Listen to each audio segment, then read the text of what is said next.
motema etondi sami naposa na yo aba papa molimo nanga ezo ganga koluka yo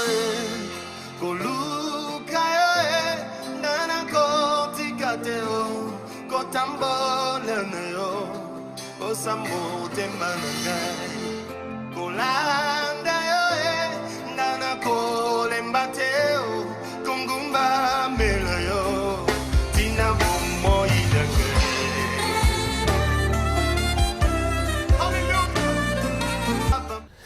Bien-aimés, nous voulons encore une fois bénir le Seigneur qui a permis que nous puissions être là pour continuer ce que nous avons enseigné le mardi passé.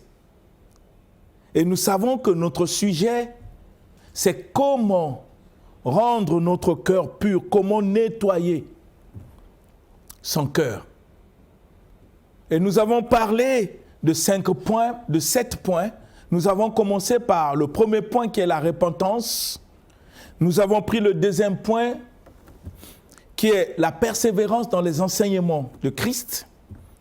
Et nous avons vu le troisième point, comment un chrétien doit offrir son corps à Dieu. Et le quatrième point, c'est avoir une vie de l'Église. Toutes ces choses nous préparent toujours à nettoyer notre cœur. Et nous étions sur le cinquième point, c'est de ne pas se conformer au monde. Et nous avons lu le livre de Romains chapitre 12, le verset 2. Et dans ce passage, le Seigneur nous dit, ne vous conformez pas au siècle présent. Soyez transformés par le renouvellement de l'intelligence afin de discerner ce qui est bon, agréable et parfait. Je ne sais pas si c'est ce que nous sommes.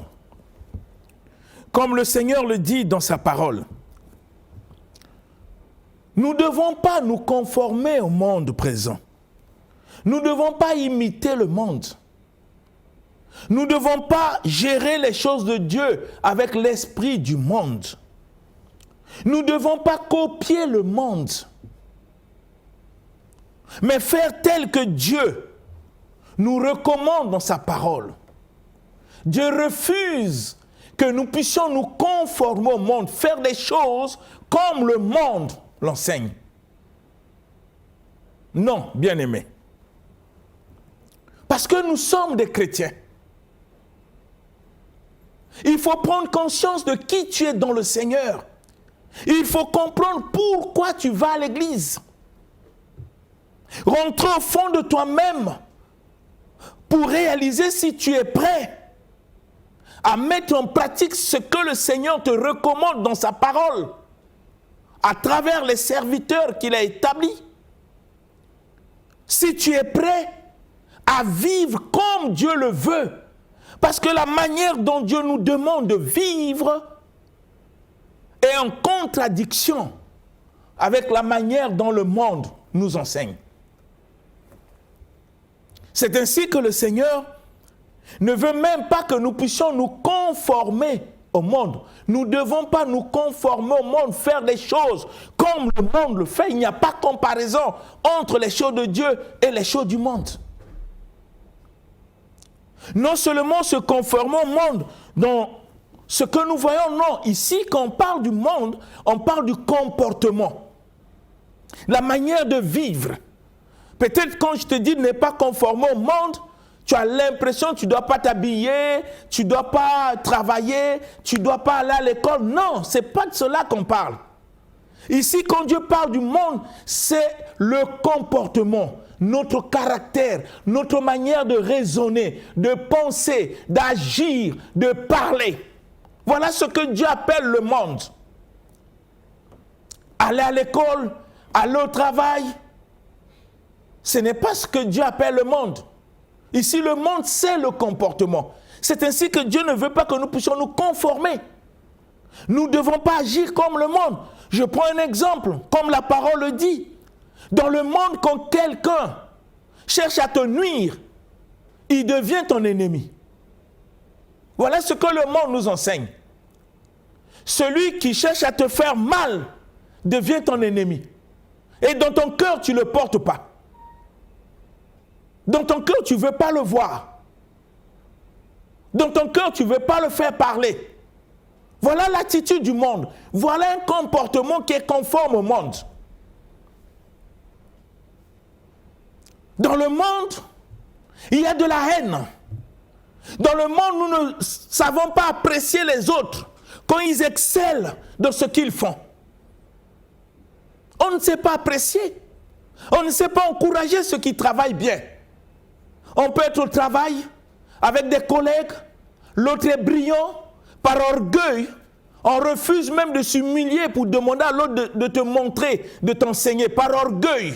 Ça, c'est le comportement du monde. Dans le monde, il y a l'orgueil, bien-aimé. Il nous est difficile de s'humilier dans le monde. Dans le monde, il est difficile de connaître les fautes que nous commettons et de demander pardon. Dans le monde, nous avons des difficultés même à pardonner.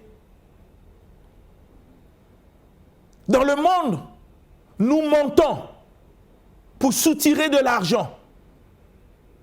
On fabrique des histoires parce qu'on veut gagner quelque chose. Dans le monde, on augmente même les factures. Si c'est 100 francs, nous mettons 250. C'est ça le monde. Quand le Seigneur nous demande de ne pas se conformer au monde, c'est tous ces comportements-là. Dans le monde, il faut avoir 2, 3 copines. Tu les embrouilles comme tu veux. C'est l'esprit du monde.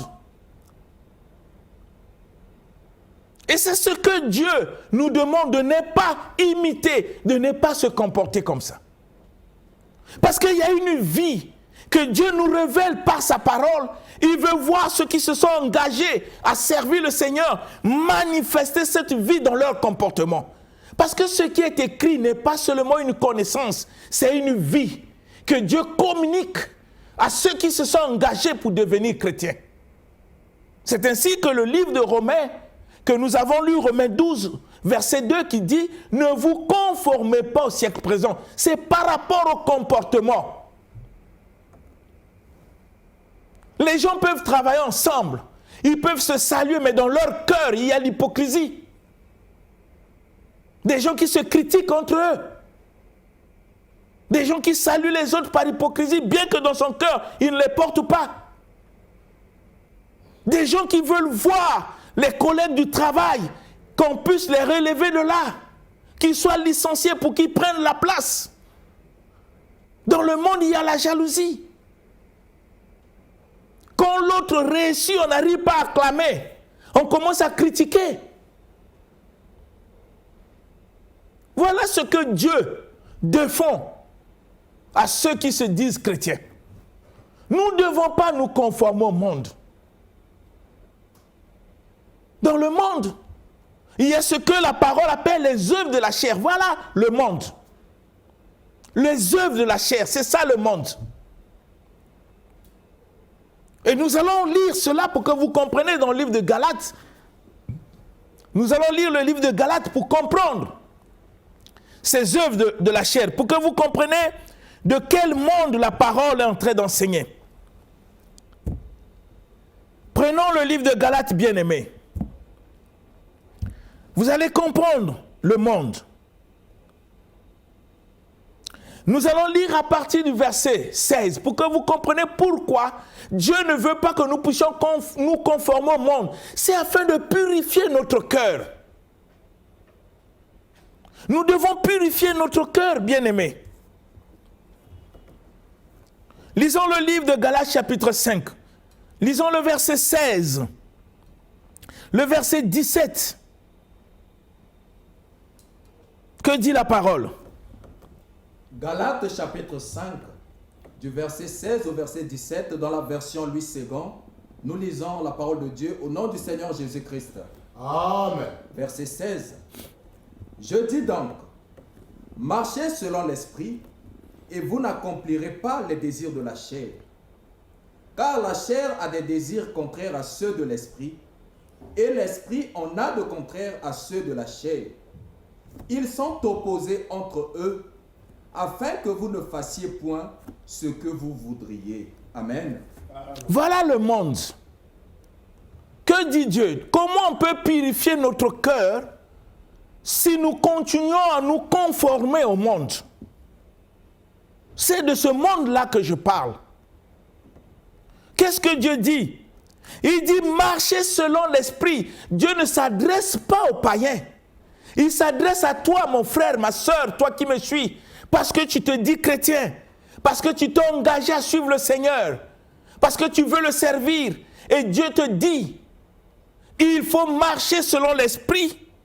Et tu ne dois pas accomplir les désirs de la chair. C'est la même chose que Dieu dit, ne vous conformez pas au monde. Parce que le monde manifeste les désirs de la chair tels que je venais de les citer. Pourquoi Dieu nous demande de marcher selon l'esprit et de ne pas accomplir les désirs de la chair? Pourquoi Dieu nous le demande? Mais Dieu nous montre dans sa parole les raisons. Il nous le demande pourquoi? Parce qu'il dit, car, écoutez bien, la chair a des désirs contraires à ceux de l'esprit. La chair constitue le monde. La chair a des désirs contraires à ceux de l'esprit. Bien-aimé, contraire. Et la Bible dit, et l'esprit a des œuvres qui sont contraires à ceux de la chair.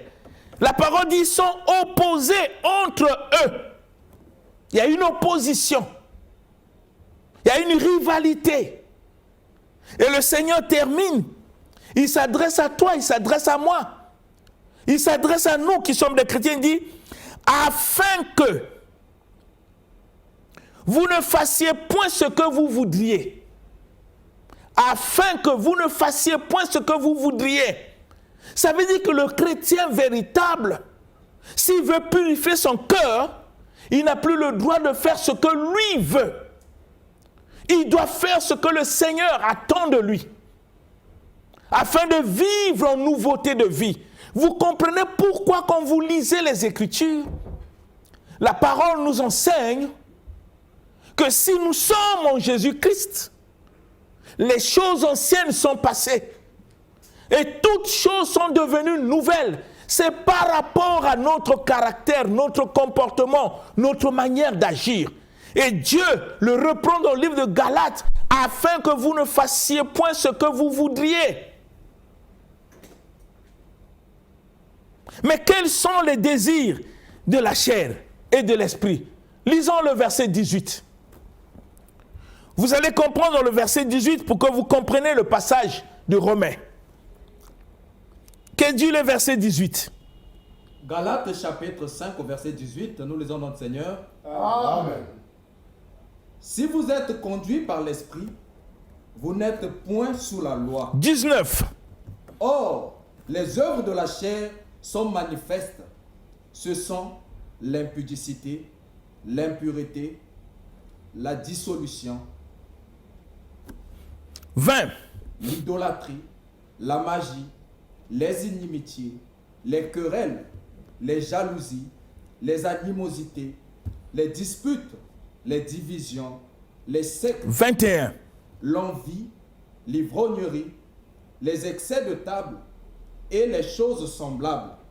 Je vous dis d'avance, comme je l'ai déjà dit, que ceux qui commettent de telles choses n'hériteront point le royaume de Dieu. Alléluia. Amen. Dieu est clair. Ne vous conformez. Tu veux purifier ton cœur. Tu veux que ton cœur soit pur. Écoute ce que Dieu dit. Il cite les œuvres de la chair. Il dit dans les œuvres de la chair, il y a l'impudicité. Il y a l'impureté. Il y a la magie ou la sorcellerie. Il y a les inimitiés. Des gens qui n'arrivent pas à s'entendre. Des divisions entre nous. De la haine entre nous. C'est ça les œuvres de la chair. Ce que Dieu appelle le monde. Il y a des querelles. Il y a des jalousies, les animosités, les disputes, les divisions, les sectes, c'est-à-dire des choses invraisemblables. Il y a l'envie, l'ivrognerie, les excès de table. Et Dieu dit que ceux qui commettent de telles choses ne verront pas le royaume des cieux. Mais malheureusement, dans nos églises, nous les chrétiens, nous continuons à vivre selon le monde, à faire des choses comme le monde nous enseigne, plein de ces choses, de l'impudicité, de l'envie, de l'ivrognerie, de la fornication, de l'adultère, de la haine, de l'envie, des divisions, des querelles, des jalousies. Voilà le monde que Dieu dit dans le livre de Romains, que nous avons lu. Ne vous conformez pas au siècle présent. Ça, c'est la vie de ceux qui ne connaissent pas Dieu. Et pour nous, Dieu ne le permet pas. Si nous voulons passer l'éternité avec le Seigneur, ce n'est pas une confession, c'est une vie. Il faut que chacun sait de discerner l'état de son cœur. Qu'est-ce qui se trouve dans ton cœur? Parce que notre comportement extérieur est l'expression de ce qui est au fond de notre cœur. Mais comment nous pouvons purifier notre cœur si nous continuons à vivre selon le monde? Comment? Nous devons renoncer à ces choses, même si ça coûte pour notre chair, mais mieux vaut renoncer afin de gagner Christ. L'apôtre Paul disait, j'ai abandonné tout, je regarde tout comme de la perte à cause de la connaissance de mon Seigneur Jésus-Christ, par qui j'ai renoncé à tout. Et il disait même dans le livre de Galates, pour moi, je suis mort pour le monde. Donc il ne vit plus pour le monde. Et le Seigneur nous dit dans sa parole, nous sommes dans le monde, mais nous ne sommes pas du monde. Il faut qu'il y ait une différence entre ceux qui servent Dieu et ceux qui ne le servent pas, mais c'est l'état de cœur. Comment je peux purifier mon cœur si je continue à vivre comme les mondains? Si je ne laisse pas la parole me transformer, pour que j'ai ce qu'on appelle le renouvellement de l'intelligence, que je puisse voir les choses comme Dieu le voit, comme Dieu m'enseigne. Que quand quelqu'un me fait du mal, que je ne puisse pas le haïr, parce qu'il y a le renouvellement de mon intelligence, je commence à discerner ce qui est bon, ce qui est parfait et agréable à Dieu. On ne vit plus pour nous. Si on veut avoir un cœur pur, bien-aimé, nous devons laisser la parole de Dieu nous transformer. Mais pour laisser la parole de Dieu te transformer, il faut décider. Parce que Dieu t'enseigne la vérité, mais c'est à toi de mettre en pratique. Dieu ne viendra pas mettre en pratique la parole en toi, mais c'est à toi de décider. Parce que Dieu t'a doté des capacités de mettre en pratique sa parole. Dieu ne peut pas te demander ce que tu ne peux pas. S'il nous demande, c'est que nous pouvons. Sinon, nous nous conformons au monde. Comment notre cœur peut être pur si dans notre cœur nous avons encore de la jalousie, les uns les autres? Comment notre cœur peut être pur si nous portons encore la haine dans notre cœur? Comment notre cœur peut être pur si nous envions les autres? Comment notre cœur peut être pur si dans notre cœur nous avons encore la pensée de diviser les amis? Comment notre cœur peut être pur si nous vivons dans l'impureté, si nous vivons dans la fornication pour faire mal aux autres, si on continue à vivre dans le mensonge pour faire mal aux autres, dans l'impureté? Comment on peut avoir un cœur pur si on continue à se conformer au monde? Comment? Si nous raisonnons comme les gens du monde.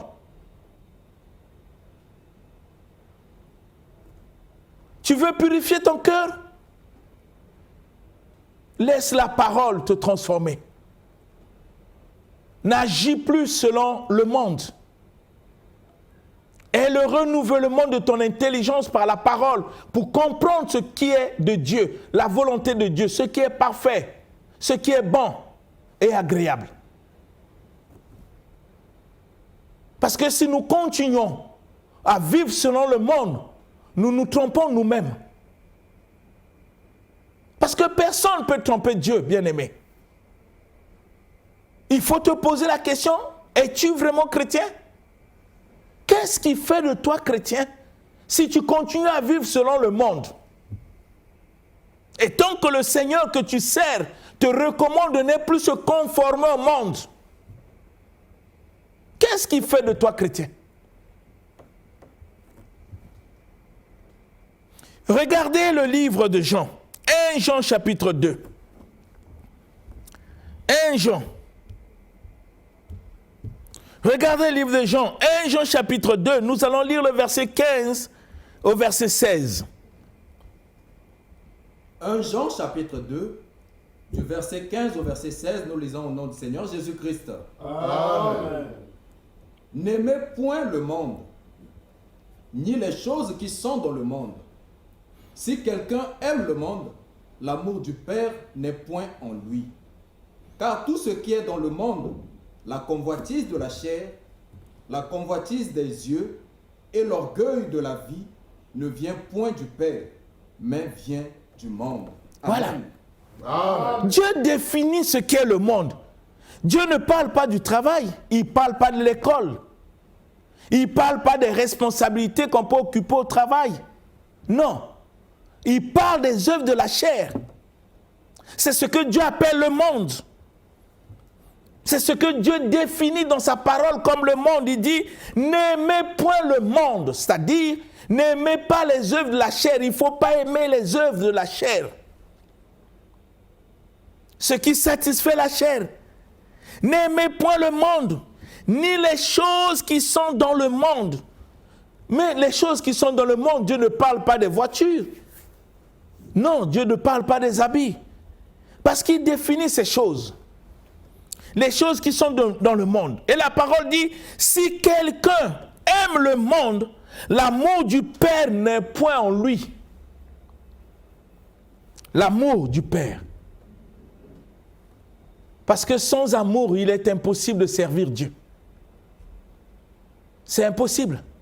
Parce que le Seigneur dit que c'est par l'amour que les gens vont connaître que nous sommes des chrétiens. Donc celui qui aime les choses du monde, l'amour du Père ne demeure pas en lui. S'il dit que j'aime, c'est un menteur, il continue à vivre comme le monde. Quel mensonge! Tu te mens à toi-même, pas à Dieu. Et le Seigneur dit, qu'est-ce qui est dans le monde? Il dit, car tout ce qui est dans le monde, tout ce qui est dans le monde, c'est quoi? La convoitise de la chair. La convoitise. Ce qui nous amène à pécher, c'est la convoitise. La Bible dit, chacun est tenté par ses propres convoitises. Lisez le livre de Jacques. Voilà ce qui est dans le monde, la convoitise. On veut convoiter. On convoite les postes des gens. On nomme quelqu'un, toi tu convoites. Et quand tu convoites, qu'est-ce qui va monter dans ton cœur? C'est des plans machiavéliques. C'est des plans sataniques. Tu commences à faire des plans pour détruire l'autre. Parce que tu es en train de convoiter son poste. Voyez ce qui est dans le monde. La convoitise de la chair. C'est des choses que tu dois lutter parce que ces choses rendent ton cœur impur devant Dieu. Convoitise de la chair. On convoite. On peut convoiter une femme, mais dans le cœur on sait qu'on ne va pas la marier. On veut seulement s'amuser avec lui. Qu'est-ce qui t'attire vers cela? La convoitise. La convoitise en nous attire vers le péché. Et Dieu appelle ça le monde. Ce qui est dans le monde, c'est ça. Ce que Dieu nous défend de ne pas se conformer. Si nous voulons faire que notre cœur devienne pur, nous devons renoncer à ces convoitises de la chair. Vous comprenez, bien-aimés? Ce n'est pas ce que nous faisons en tant que chrétiens. On ne le fait pas. C'est même la preuve que nous n'aimons pas Dieu. Parce que celui qui veut être agréable à Dieu doit traiter durement son corps comme Paul l'a fait. Vous sentez l'amour qu'il avait pour les choses de Dieu. Vous sentez qu'il ne s'amusait pas avec le Seigneur. Il traitait durement son cœur pour être agréable à Dieu. Est-ce que c'est ce que nous faisons, nous, les chrétiens du 21e siècle? Quel genre de chrétiens sommes-nous? Les autres ont défié les convoitises de la chair, ce que Dieu appelle le monde, parce qu'ils savent que Dieu sait, si nous continuons à garder le monde en nous, notre cœur ne peut jamais devenir pur. Ça va toujours nous envoyer vers le mal, vers la haine, la convoitise. Dieu dit ce qui est dans le monde. Il ne parle pas du travail, il ne parle pas de l'école. Aller à l'école, c'est la volonté parfaite de Dieu. Travailler avec intégrité, c'est la volonté parfaite de Dieu. Mais ce que Dieu condamne comme le monde, c'est ce qui se trouve au fond de ton cœur. Cette convoitise que tu as. Tu veux avoir tout. Tu ne veux pas voir les autres évoluer. Quand on nomme l'autre, tu dis, mais pourquoi seulement lui? Pourquoi c'est pas moi? Et tu fais de ça tout un problème.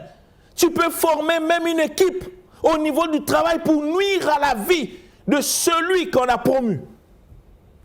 Quelle convoitise! Et tu te dis chrétien. Quel chrétien es-tu? De quel chrétien tu parles? Parce que pour Dieu, être chrétien, c'est renoncer au monde. La convoitise, ça a créé des problèmes et des dégâts, même au sein des familles. Quand on convoite, on ne reçoit pas, on est prêt même à tuer, à détruire. C'est ça le monde. La convoitise. Nous devons l'abandonner, que chacun puisse faire des efforts. La convoitise de la chair. La Bible dit la convoitise des yeux. Tout ce qu'on regarde, on veut l'avoir. Même si on n'a pas l'argent.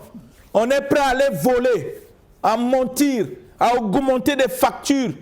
Parce que ce qu'on a vu, il faut qu'on a.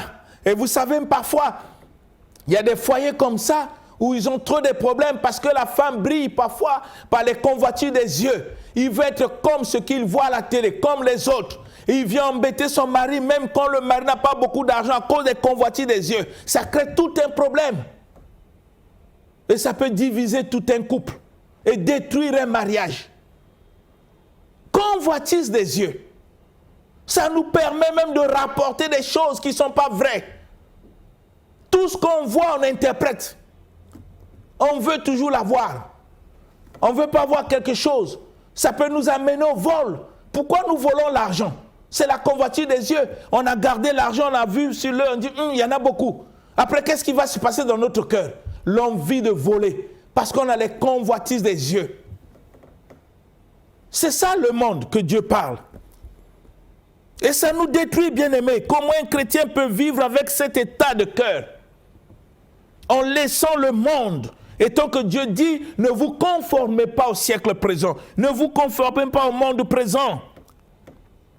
La convoitise des yeux. Et Dieu va plus loin. Il dit, le monde c'est quoi? C'est l'orgueil de la vie. Un orgueilleux. Quelqu'un qui sait tout, qui connaît tout. On ne peut pas le former, on ne peut pas l'enseigner. Il sait tout, il connaît tout. Même quand l'autre est en train de parler, lui n'avait pas l'idée. Vous voyez, les orgueilleux, vous devez le connaître, il se dit chrétien. L'autre a donné une idée bien. Lui n'en avait pas. Pour son orgueil, il dit, oh, moi aussi j'avais ça. Mais il a dit, je pensais ça. Tu ne pensais pas, orgueilleux. Vous comprenez? C'est ça ce que Dieu appelle le monde. Comment tu peux avoir un cœur pur si dans ton cœur tu gardes l'orgueil? Un orgueilleux ne sait pas s'humilier. Un orgueilleux ne sait pas reconnaître les fautes qu'il commet. Un orgueilleux ne sait pas pardonner. L'orgueil de la vie. Tu veux que partout où tu es, on sache que tu es là. Tu veux tout commander. Tu veux tout diriger. Et tu ne veux pas te soumettre. C'est l'orgueil. Et vous trouverez ça même dans nos églises. Dans nos églises. Et on se dit chrétien, bien-aimé. De quel chrétien nous parlons? Lisons la parole. Qu'est-ce que Dieu demande à nous, les chrétiens? Qu'est-ce qu'il nous demande? Est-ce que c'est ce que nous sommes en train de faire? Est-ce que c'est ce que tu fais tous les jours dans ta vie? En rentrant toi-même pour voir quels sont les défauts. Quel est le monde qui est? Tu te conformes à quoi? À la parole ou au monde? Réfléchissons, bien-aimés. La vie chrétienne n'est pas des aventures. C'est une vie réelle qui doit avoir d'impact au sein de ta famille, au milieu de tes amis, là où tu travailles. Il faut qu'il y ait un impact. Un impact non parce que tu parles beaucoup, mais un impact dans ta manière d'être. Quand les gens voient, ils disent c'est pas possible. Pourquoi? Parce que tu as refusé de se conformer au monde. C'est le 5e point que Dieu nous demande. Si nous voulons avoir le cœur pur, faisons d'efforts, bien-aimés. Vous ne pouvez pas imaginer l'amour de Dieu, combien Dieu nous a tant aimés, combien Jésus est parti sur la croix pour toi. Il n'est pas parti sur la croix pour lui, il est parti sur la croix pour nous. Et il nous a laissé la vie par écrit, que nous appelons la parole de Dieu. C'est une vie que nous devons mettre en pratique quotidiennement pour impacter le monde. L'orgueil de la vie. Vous savez que l'orgueil, c'est un péché que Dieu ne pardonne pas, mais il résiste aux orgueilleux. Jusqu'à ce que tu vas te repentir, alors Dieu va te pardonner. Se repentir, ça veut dire se renoncer à l'orgueil. Peut-être tu ne comprends pas ce qu'est la repentance. C'est renoncer, prendre une décision de renoncer. Voilà ce que Dieu appelle le monde. Ne vous conformez pas au monde. Dieu ne refuse pas que tu voies la télé, oui. Il ne refuse pas que tu ailles à l'école. Ce n'est pas ça ce que Dieu appelle le monde. Le monde, c'est le comportement. L'injustice qui existe. Les calomnies que tu fais. Tu divises des gens qui sont bien et tu veux les diviser. C'est ça le monde. Tu es toujours mécontent. Quand on ne te choisit pas, tu es mécontent. Parce que tu veux être... C'est l'orgueil. C'est l'orgueil. Mais si tu n'abandonnes pas le monde, comment ton cœur peut être pur? Comment tu peux servir Dieu avec cet état d'esprit de cœur? Rappelez-vous ce que Jésus a dit. Ce n'est pas ce qui rentre dans l'homme qui rend l'homme impur. C'est ce qui sort de lui. Tout ce que nous venons de citer. C'est ça ce qui te rend impur. Et tu ne peux pas imaginer combien de fois tu deviens tout le temps impur devant Dieu. En laissant le monde s'exprimer en toi. Par ta conduite, ton comportement, ton langage. Il n'y a rien de Dieu. Rien de spirituel. Quand on t'entend parler, on se demande même est-ce que tu pries? Est-ce que tu vas à l'église? C'est ça le monde, bien-aimé. C'est ça le monde. Donc nous devons plus jamais nous conformer au monde si nous voulons que notre cœur soit pur. 6e point, bien-aimé, c'est la persévérance dans la prière. Un chrétien qui n'a pas une vie de prière, un chrétien qui ne comprend pas ce qu'est la prière, un chrétien qui ne sait pas comment prier, bien-aimé. 6e point. Vous comprenez, 6e point, c'est la prière. La prière. Vous voyez comment le Seigneur nous enseigne. Nous voulons relire le livre de Actes chapitre 2, le verset 41 à 42. Vous allez comprendre ce qui s'est passé. La prière.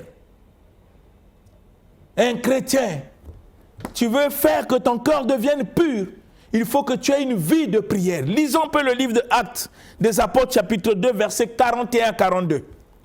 Actes des Apôtres, chapitre 2, du verset 41 au verset 42, nous lisons dans le Seigneur. Amen. Ceux qui acceptèrent sa parole furent baptisés. Et en ce jour-là, le nombre des disciples s'augmenta d'environ 3000 âmes. Ils persévéraient dans l'enseignement des apôtres, dans la communion fraternelle, dans la fraction du pain et dans les prières. Amen. Amen. Voyez ceux qui ont cru. Voyez pourquoi Dieu a fait des grandes choses dans l'église primitive. Parce que les frères et sœurs ont compris la volonté de Dieu. Ils ont renoncé à la chair afin de laisser leur cœur se purifier par la parole. C'est ainsi que la Bible dit, quand ils ont cru, qu'est-ce qu'ils ont fait?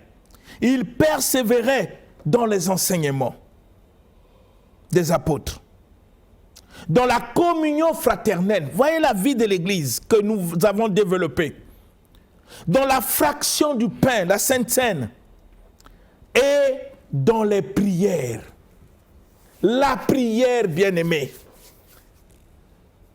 Avoir une vie de prière qui constitue comme notre respiration spirituelle.